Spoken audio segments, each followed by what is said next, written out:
Right, with that, let's get you more breaking updates now coming in. After this Chhota Bandar jibe that was taken by the opposition, the BJP has slammed this attack. Also citing the previous attacks by the opposition, the BJP's Amit Malviya has taken to social media to say, and I quote, "Is anyone really surprised that Congress resorted to the Bandar jibe at the Prime Minister while protesting outside the Parliament? This isn't the first time, and it certainly won't be the last. It started with the Chaiwala taunt. The Congress paid a heavy political price and has remained out of power for 3 straight terms. More than 100 abuses later, the Bandar jibe will only reinforce what people already think of the party. India will never accept entitled and arrogant Congress leaders hurling abuse at a self-made Prime Minister who rose from humble beginnings." This is the BJP's attack. It is condemnable. We have seen that. If that is the level of Samajwadi Party and Congress Party, I can only tell you the people of the country are never going to forgive them. वैसे मैं एक बात और बोल दूं, जो दिखाया जा रहा है, चढ़ावा के विषय में पुलिस कार्रवाई हो रही है, सख्त कार्रवाई हो रही है, लेकिन चढ़ावा का सवाल और भक्ति का दिखावा, ये दोनों चलेगा क्या? जो लोग चिल्ला रहे हैं, आज तक राम जन्मभूमि गए हैं क्या? मंदिर दर्शन किया है क्या? So this political face-off continues, but let's shift our attention now to Kerala. Breaking updates now coming in after the entire controversy over the quiz on Savarkar. Now the Kerala High Court has asked the state to answer on why the teacher was suspended. So the V.D. Satishan government has now been asked by the Kerala High Court about the same. So the Kerala High Court has sought the state government's response to the school teacher's plea, challenging his suspension over the quiz question that named V.D. Savarkar as a freedom fighter who received the maximum punishment from the British. After the petition was heard, the Kerala High Court asking the Kerala government to issue a response and give a response by Monday. That's the deadline that has been issued. By Monday, the government needs to respond on why the teacher had been suspended for a quiz that merely asked which freedom fighter received the maximum punishment from the British. So the case had been heard in the Kerala High Court, with the court also pulling up the government, asking for an explanation. My colleague Arpita is joining us on the broadcast with the details. And Arpita, there was a huge political face-off over the issue. Now the Kerala High Court has asked a response from the state government. Take us through the details of what happened in the court.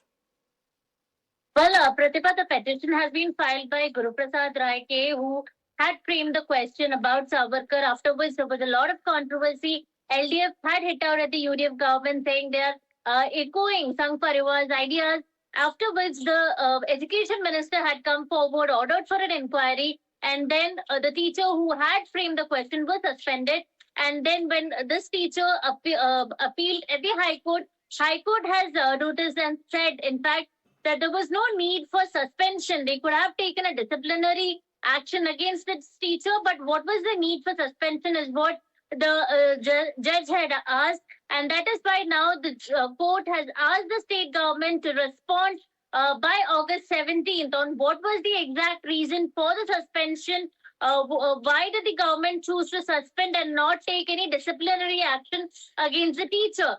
So now the next hearing will be on August 17th, when the state government is expected to file a reply on the same. And then the High Court has said that they will take a further call if the suspension should be revoked or not. Okay, all right. Thank you for joining us with those details, Arpita. So the court has now asked the government to give an explanation to what happened. Arpita, before I let you go, any political reactions coming in, and what did the government say in court when the petition came up? Well, the government has not responded to this. Initially, when the teacher had, when the controversy had broken out, the government said, we will look into this. Why was Savarkar's question mentioned in the quiz was not known by the education minister, is what the education minister said. And after the inquiry, education minister said certainly such questions were not needed to be asked in the quiz, and that is why they had taken action against this teacher and they had suspended them. Okay. But after this teacher went on to the High Court for filing a petition, they have not responded to the same. Now it needs to be seen on Monday what the state government is going to respond to the same. Okay, all right. Arpita, trust you to get us all those details. We'll come back to you for that update. With that, we're shifting our attention now to breaking updates now coming in of the BJP Karnataka deciding to boycott the Assembly Speaker election tomorrow. The leader of opposition, R. Ashok, has announced that the BJP will boycott tomorrow's Assembly Speaker election, accusing the Congress of undermining the sovereignty of the people. Now, R. Ashok has alleged that the Congress has effectively appointed the Speaker by announcing the name on its letterhead instead of holding a genuine election, as is the protocol. So he accused the government of forcing the council chairman to resign despite his willingness to step down. My colleague Imran is getting us all the details. So Imran, high drama expected. What is the BJP's charge on the Congress? Well, the BJP has decided to boycott the Assembly Speaker election tomorrow. And in fact, leader of the opposition, R. Ashok, made that statement in the Assembly today. He said that the Congress is undermining the sovereignty of the people. They said that, in fact, the name of the Assembly Speaker should have been chosen by the party. Instead, the High Command chose the name for the Congress and sent it. So it was pre-decided. And they say that the way in which the council chairman was asked to step down, Basuraj Horatti, and weeks of the high-handedness of the Congress party, hence they want to boycott the speaker election tomorrow. But however, they said they'll participate and they'll respect the chair, and later the proceedings, whatever happens in the House, they will participate in that. Okay, all right. Thank you for joining us with all those details, Imran. With that, we're slipping into a very short break here.